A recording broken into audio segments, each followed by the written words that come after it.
अपर्याप्तं तदस्माकं बलं भीष्माभिरक्षितं पर्याप्तं तिदमेतेषा बल भीमाभिरक्षितं. आमची शक्ती अपरिमित आहे आणि पितामह भीष्म यांच्याद्वारे आपण पूर्णपणे सुरक्षित आहोत. परंतु भीमाने काळजीपूर्वक रक्षिलेली पांडवांची शक्ती मर्यादित आहे.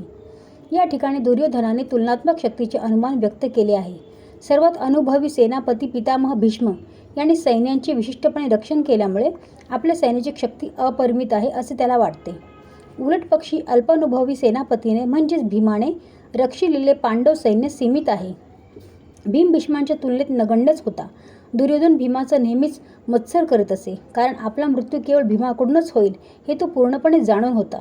त्याचवेळी अत्यंत श्रेष्ठ सेनापती भीष्म यांच्या उपस्थितीमुळे त्याला स्वतःच्या विजयाची निश्चिती होती.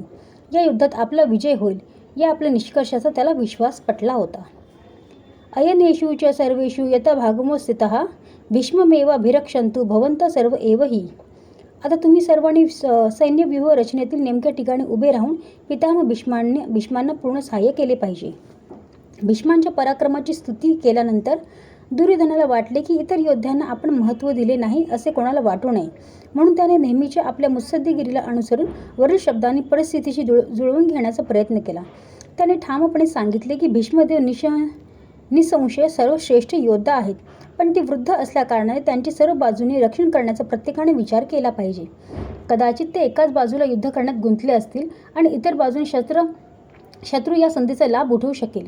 यासह इतर योद्ध्यांनी आपली नियुक्त ठिकाणे न सोडता शत्रूला व्यूहरचना भेदू न देणे हे महत्त्वाचे होते. कुरूंचा विजय भीष्मदेवांच्या उपस्थितीवरच अवलंबून आहे हे दुर्योधनाला स्पष्टपणे कळून आले. युद्धामध्ये भीष्मदेव आणि द्रोणाचार्य यांच्या पूर्ण पाठिंब्याची त्याला निश्चिती होती. याचे कारण म्हणजे ज्यावेळी मोठमोठ्या सेनापतींच्या सभेत द्रौपदीचे वस्त्रहरण केले जात होते त्यावेळी तिने या दोघांकडे न्याय याचना केली होती, पण ते एक चकार शब्दही काढू शकले नव्हते हे दुर्योधन निश्चित जाणून होता. या दोघांच्या मनात पांडवांविषयी जिव्हाळा असला तरी ऋतुक्रीडेप्रमाणेच आताही ते या जिव्हाळ्याचा त्याग करतील अशी त्याला आशा होती. तस्य सस्यनयन हर्ष कुरुवृद्ध पितामह सिंहनाद विनद्यच्च शखदद्भव प्रतापवान. नंतर कुरुवंशातील वयोवृद्ध महापराक्रमी आणि सर्व योद्ध्यांमधील अग्रणी अशा भीष्मांनी सिंहगर्जनेसमान शंखनाद केला आणि यामुळे दुर्योधन आनंदित झाला. कुरुवंशातील पितामह आपला पुत्र दुर्योधन यांच्या अंतःकरणातील भाव समजू शकले. दुर्योधनाविषयी असलेल्या स्वाभाविक प्रेमामुळे त्याला उत्साहित करण्यासाठी त्यांनी मोठ्याने शंख वाजविला. हा ध्वनी त्यांच्या सिंहासारख्या असणाऱ्या स्थितीला अनुरूपच होता. शंखध्वनीच्या संकेताने त्यांनी आपला पौत्र दुर्योधन याला सूचित केले की तो युद्धात विजयी होण्याची शक्यताच नाही, कारण विरुद्ध पक्षात स्वतः परमपुरुष भगवान श्रीकृष्ण आहेत. तरीसुद्धा युद्ध करणे हे त्यांचे कर्तव्य होते आणि यामध्ये ते कोणतीही उणीव ठेवणार नव्हते. तथा षडाश्च भैरश्च पनवानक गोमुखः सहसैवाभ्यहन्यतः सहशब्दस्तुमूल भवत. त्यानंतर शंख, ढोल, भेरी, नगारे, तुतारे आणि रणशिंगे एकत्रितपणे वाजू लागली आणि त्यांचा एकत्रित ध्वनी अत्यंत भयंकर होता. ततः श्वेतर्हर्ययुक्ते महती स्तंदने स्थितौ माधव पांडव शैव दिव्य शक्र प्रदधममुतः. दुसऱ्या बाजूला शुभ्र अश्वांयुक्त अशा एका महान रथामध्ये बसलेल्या भगवान श्रीकृष्ण आणि अर्जुन यांनी आपापले दिव्य शंख वाजविले. भीष्मदेवांनी वाजविलेल्या शंखाशी तुलना करताना श्रीकृष्ण आणि अर्जुन यांनी वाजविलेल्या शंखाचे दिव्य म्हणून वर्णन करण्यात आले आहे. दिव्य शंखाच्या नादाने असे सूचित करण्यात आले आहे की पांडवांच्या पक्षात श्रीकृष्ण असल्याने विरुद्ध पक्षाला विजयाची आशा नव्हती. जयस्तु पांडुपुत्रांना एषा पक्षी जनार्दन. पांडुपुत्रांसारख्या व्यक्तींचाच नेहमी विजय होत असतो, कारण भगवान श्रीकृष्ण त्यांचे सहकारी असतात आणि ज्या ठिकाणी भगवंत असतात त्या ठिकाणी लक्ष्मीदेवी सुद्धा असते. लक्ष्मीदेवी आपल्या पतीविना कधीही एकटी राहत नाही, म्हणून विष्णू किंवा भगवान श्रीकृष्ण यांच्या शंखामधून उत्पन्न झालेल्या दिव्य शंखध्वनीद्वारे कळून आले की भाग्य आणि विजय अर्जुनाचीच वाट बघत होते. या व्यतिरिक्त हे दोन्ही मित्र ज्या रथावर बसले होते तो रथ अग्निदेवाने अर्जुनाला दान केला होता. यावरून आपल्या असे लक्षात येते की हा रथ त्रिलोकी कुठेही फिरविला तर तो निश्चितपणे सर्वत्र विजय प्राप्तीच करतो. पाशजन्य ऋषिकेशो देवदत्त धनंजयः पौंड्रदद्म महाशख भीमकर्म वृकोदरः. भगवान श्रीकृष्णाने आपला पांचजन्य नावाचा शंख वाजविला. अर्जुनाने स्वतःचा देवदत्त नामक शंख वाजविला आणि अतिदुष्कर कार्य करणाऱ्या वृकोदर भीमाने आपला पौंड्र नामक शंख वाजविला. भगवान श्रीकृष्ण यांच्या या श्लोकामध्ये ऋषिकेश म्हणून उल्लेख करण्यात आला आहे, कारण ते समस्त इंद्रियांचे स्वामी आहेत. जीव त्यांची अंश आहेत आणि म्हणून जीवांची इंद्रिये सुद्धा त्यांच्या इंद्रियांची अंशरूपे आहेत. निर्विशेषवादी उपासक जीवांना इंद्रिय का असतात हे समर्पकपणे सांगू शकत नसल्यामुळे ते जीवांना इंद्रियरहित किंवा निराकार असे संबोधण्यास उत्सुक असतात. सर्वांच्या हृदयामध्ये स्थित असलेले भगवंत जीवांच्या इंद्रियांचे मार्गदर्शन करतात. जीवांनी शरण यावे म्हणून ते इंद्रियांचे मार्गदर्शन करतात. पण शुद्ध भक्तांच्या संदर्भात मात्र ते स्वतः त्यांचे इंद्रिय नियंत्रण करतात. या ठिकाणी कुरुक्षेत्रावर युद्धभूमीमध्ये भगवंत प्रत्यक्षपणे अर्जुनाच्या दिव्य इंद्रियांचे नियंत्रण करतात, म्हणून त्यांना ऋषिकेश या विशिष्ट नावाने संबोधण्यात आले आहे. भगवंतांना त्यांच्या विविध कार्यानुसार विविध नावे आहेत. उदाहरणार्थ त्यांचे नाव मधुसूदन आहे कारण त्यांनी मधु नामक दैत्याचा वध केला. त्यांचे नाव गोविंद आहे कारण ते गायींना आणि इंद्रियांना आनंद देतात. त्यांचे नाव वासुदेव आहे कारण ते वसुदेव पुत्र म्हणून अवतरित झाले. त्यांचे नाव देवकी नंदन आहे कारण त्यांनी देवकीचा माता म्हणून स्वीकार केला. त्यांचे नाव यशोदानंदन आहे कारण त्यांनी वृंदावनामध्ये आपल्या बाल्यलीला यशोदा मातेसोबत केल्या. त्यांचे नाव पार्थ सारथी आहे कारण त्यांनी आपला मित्र अर्जुन याचा सारथी म्हणून कार्य केले.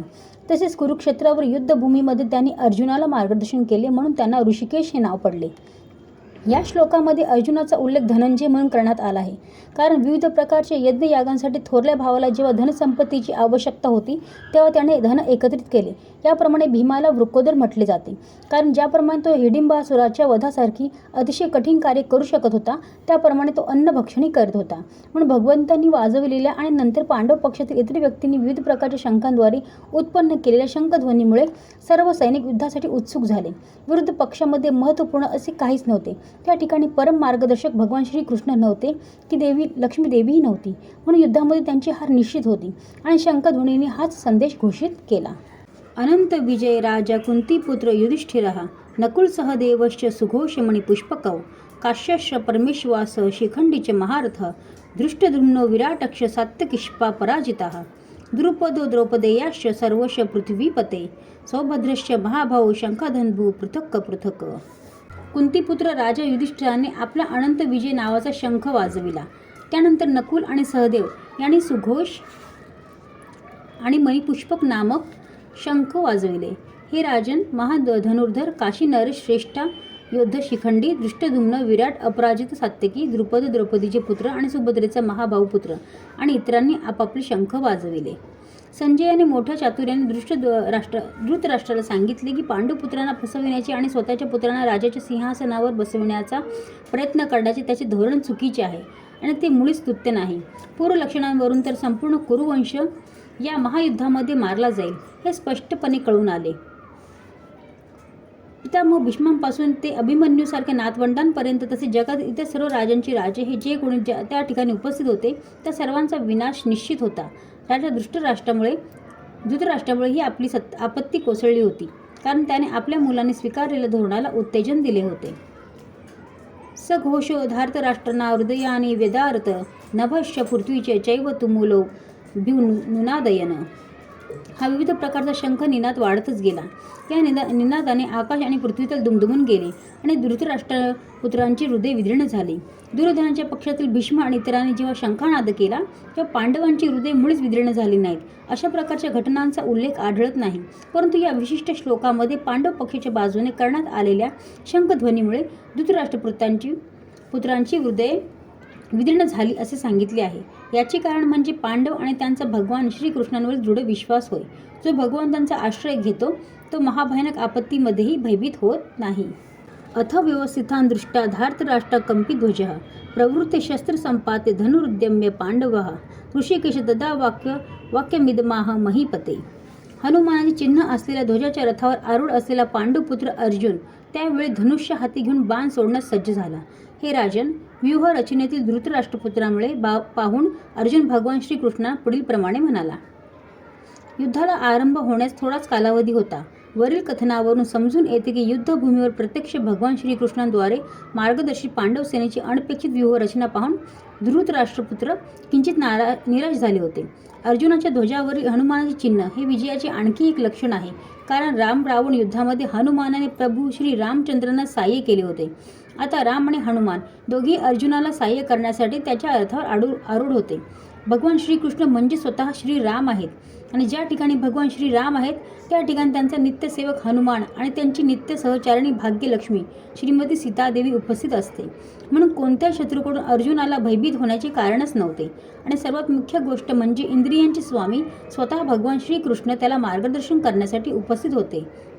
याप्रमाणे अर्जुनाला युद्ध करण्यासाठी हितकारक मार्गदर्शन प्राप्त होते आणि भगवंताने निर्माण केलेल्या अशा आशादायक परिस्थितीमुळे युद्धामध्ये त्याचा विजय निश्चित होता. अर्जुन उवाच सेनयोरुभयोर्मध्ये रथ स्थापयमेच्युत यावदेवता निरीक्षणे योद्धकामानवस्थितान् कैमर्यासह योद्धव्यमस्मिरण समुद्ममे. अर्जुन म्हणाला, हे अच्युत, कृपया माझा रथ दोन्ही सैन्यांच्या मध्ये घेऊन चल. म्हणजे येथे युद्ध करण्याच्या इच्छेने प्रेरित झालेल्या आणि ज्यांच्याशी मला हा भयंकर शस्त्रास्त्र स्पर्धेमध्ये संघर्ष करावायचा आहे त्या सर्व उपस्थितांना मी पाहू शकेन. श्रीकृष्ण जरी पुरुषोत्तम श्री भगवान असले तरी अहेतुकी कृपेमुळे ते आपल्या मित्राची सेवा करत होते. ते आपल्या भक्तांवरील प्रेमात कधीही चुकत नाहीत. म्हणून त्यांना या ठिकाणी अच्युत असे संबोधण्यात आले आहे. सारथी या नात्याने त्यांना अर्जुनाच्या आदेशाचे पालन करावे लागत असे आणि हे करण्यात त्यांनी कधीच संकोच केला नाही. यासाठी त्यांना अच्युत म्हणून संबोधण्यात आले आहे. जरी त्यांनी आपल्या भक्ताचे सारथी स्वीकारले होते तरी त्यांच्या परमस्थानास कोणीच आव्हान देऊ शकत नाही. सर्व परिस्थितीत ते सर्व इंद्रियांचे स्वामी पुरुषोत्तम श्री भगवान ऋषिकेश आहेत. भगवंत आणि त्यांचा सेवक यांच्यामधील संबंध अत्यंत मधुर आणि दिव्य असतो. सेवक हा भगवंतांची सेवा करण्यास सदैव तत्पर असतो आणि भगवंतही सतत आपल्या भक्ताची सेवा करण्याची संधीच पाहत असतात. भगवंत स्वतः आदेश देण्यापेक्षा शुद्ध भक्तांना स्वतःपेक्षा ज्येष्ठतेचे स्थान देऊन त्यांचा आदेश स्वीकारण्यात अधिक आनंद मिळवतात. भगवंत स्वामी असल्याने प्रत्येकजण त्यांच्या आज्ञेखाली असतो आणि त्यांना आज्ञा देणारा त्यांच्यापेक्षा श्रेष्ठ असा कोणीच नाही. परंतु आपला शुद्ध भक्त आपल्याला आज्ञा देत असल्याचे पाहून त्यांना दिव्यानंद होतो. वस्तुतः ते सर्व परिस्थितीत अच्युत असले तरी भक्ताचा भाव पाहून तेही आनंदी होतात.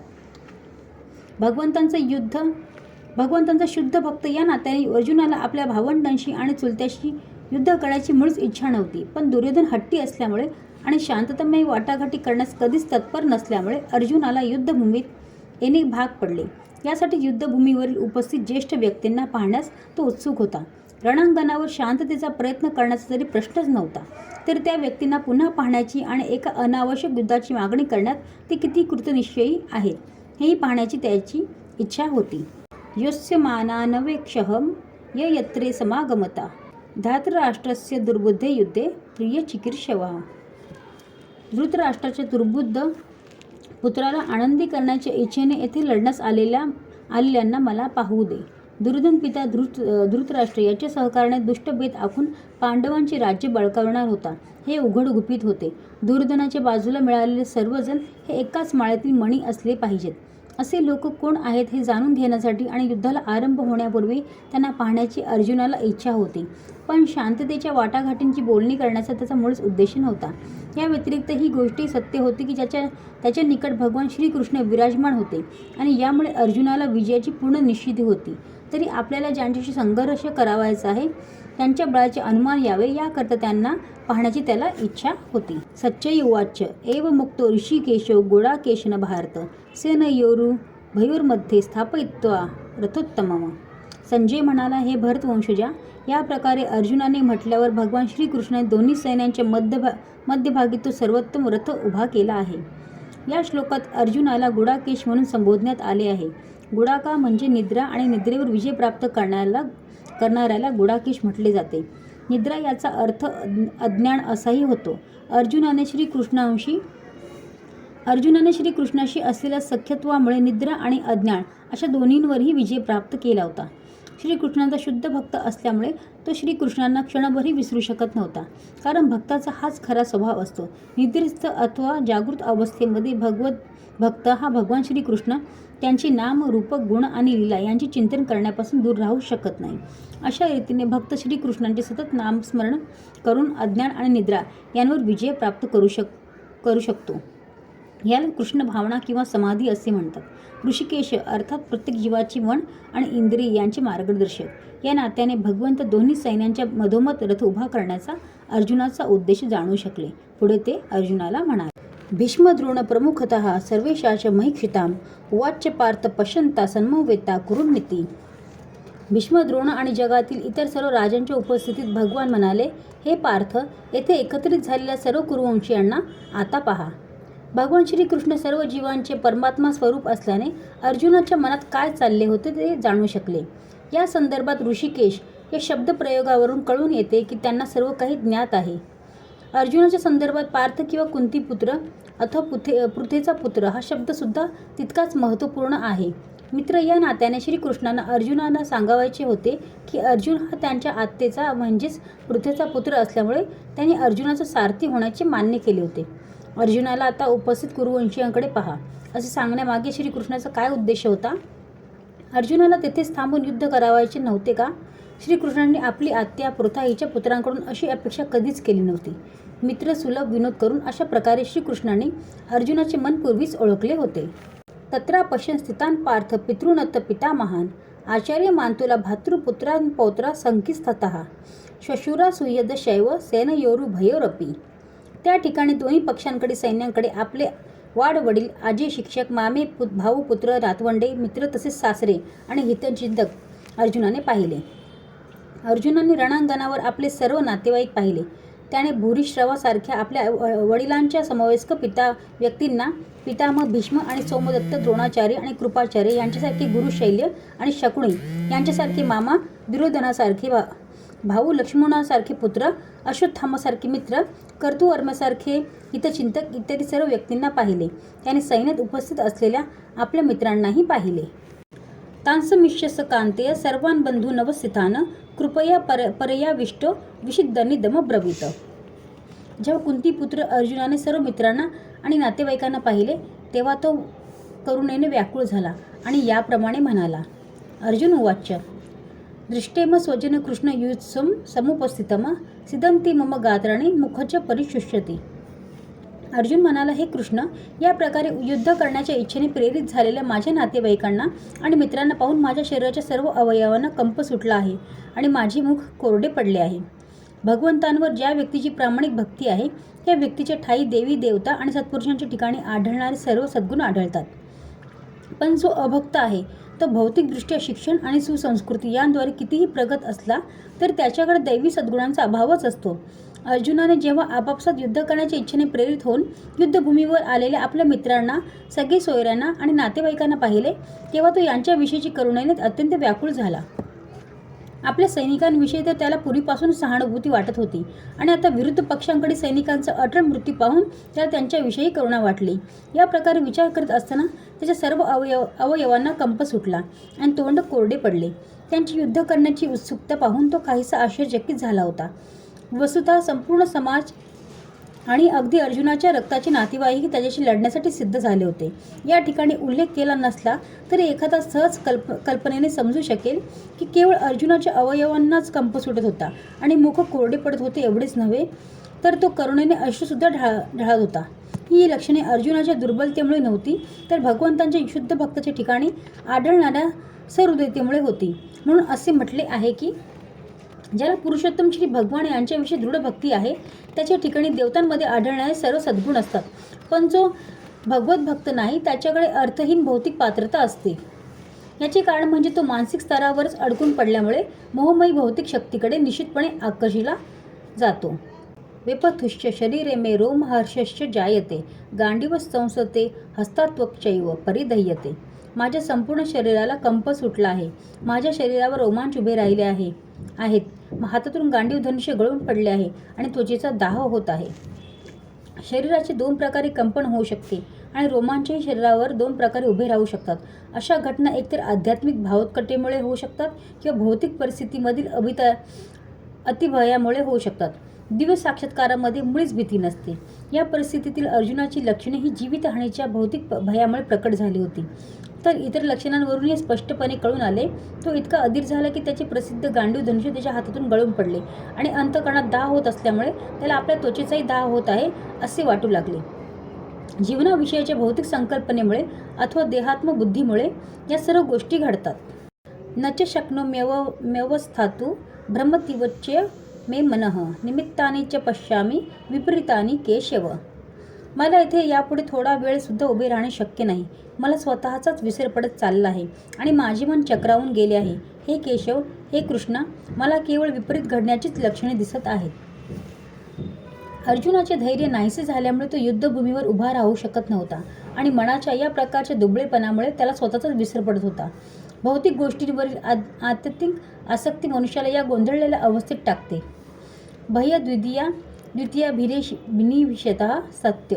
ज्या व्यक्तींवर भौतिक परिस्थितीचा आत्यंतिक प्रभाव झालेला असतो त्या व्यक्तींमध्ये या प्रकारचे भय आणि मानसिक असंतुलन आढळून येते. अर्जुनाला रणभूमीमध्ये विपरीत अशा दुःखमयी घटना दिसत होत्या आणि यामुळे शत्रूंना विजय मिळवूनही तो आनंदी होणार नव्हता. निमित्ताने विपरीताने हे शब्द महत्त्वपूर्ण आहेत. ज्या मनुष्याला आपल्या अपेक्षा निष्फळच होणार आहेत असे दिसून येते तेव्हा तो विचार करतो, मी येथे असण्याचे कारण काय? प्रत्येकाला स्वतःमध्ये आणि स्वतःच्या कल्याणामध्येच आस्था असते. परमात्माविषयी कोणालाच आस्था नसते. श्रीकृष्णाच्या इच्छेनुसारच अर्जुन स्वतःच्या वास्तविक स्वार्थाविषयी अज्ञान दाखवित होता. एखाद्याचा वास्तविक स्वार्थ श्री विष्णू किंवा श्रीकृष्ण यांच्यामध्येच आहे. बद्ध जीवाला याचा विसर पडतो आणि म्हणून त्याला भौतिक दुःखे भोगावी लागतात. अर्जुनाला वाटले की युद्धातील विजय केवळ आपल्या शोकालाच कारणीभूत ठरेल. न च श्रेयो नुपश्यामी हत्वा स्वजन माहवे न काश्य विजय कृष्ण न च राज्य सुखानीच.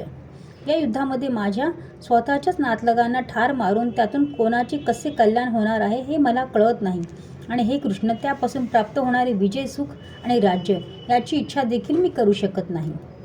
स्वतःचा वास्तविक स्वार्थ श्री विष्णू किंवा श्रीकृष्ण यांच्यामध्येच आहे याची बद्ध जीवांना अज्ञान असते. यासाठी ते शारीरिक संबंधांमुळे आकर्षित होतात, कारण अशा संबंधांमुळे आपण आनंदी होऊ शकू असे त्यांना वाटते. जीवनविषयक अशा अंध कल्पनेमुळे त्यांना भौतिक सुखाच्या कारणांचाही विसर पडतो. अर्जुनाला क्षत्रियांच्या नीतिमूल्यांचा सुद्धा विसर पडल्याचे दिसून येते. असे सांगितले जाते की कृष्णांच्या प्रत्यक्ष आज्ञेनुसार युद्धभूमीमध्ये लढता लढता मृत्यू पावणारा क्षत्रिय आणि आध्यात्मिक जीवनाला पूर्णपणे वाहून घेतलेला संन्यासी या दोन प्रकारची व्यक्ती मृत्यूनंतर शक्तिमान आणि दैदिप्यमान अशा सूर्यलोकामध्ये प्रवेश करण्यास पात्र होतात.